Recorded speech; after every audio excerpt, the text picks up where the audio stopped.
মামার বাড়ি থেকে আজ মহা উপহার। জলপাই দিয়ে গেছে এমনভাবে যেন জলপাইয়ের পাইকারি হাট খুলে বসবে। এদিকে ফ্রিজে তাকাতেই দেখি শুধু পুঁটি মাছের দল লাইন ধরে দাঁড়িয়ে আছে। ভাবলাম, আরে বাহ, আজ তো পুঁটি মাছের ভাগ্য জলজল করছে। হাঁড়িতে একটু তেল, পেঁয়াজ, মরিচ, লবণ, হলুদ, ধনিয়া সব দিয়ে ঝাঁ ঝাঁ করে ভাজলাম। তারপর পুঁটি মাছ ঢেলে দিলাম। মনে মনে বললাম, মাছ ভাই, কষ্ট একটু সহ্য করেন, স্বাদটা জমজমাট হবে।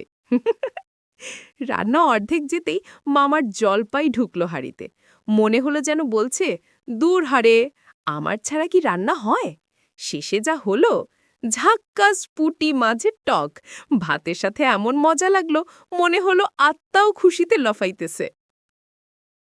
তাই বললাম, এত সাধাবাধা কষ্ট করে যদি পড়েন, তাহলে আমার ফেসবুক পেজটায় ফলো দিবেন আর ইউটিউবে সাবস্ক্রাইব করবেন। আপনাদের ভালোবাসাই আমাদের রান্নায় বাড়তি স্বাদ। ধন্যবাদ সবাইকে।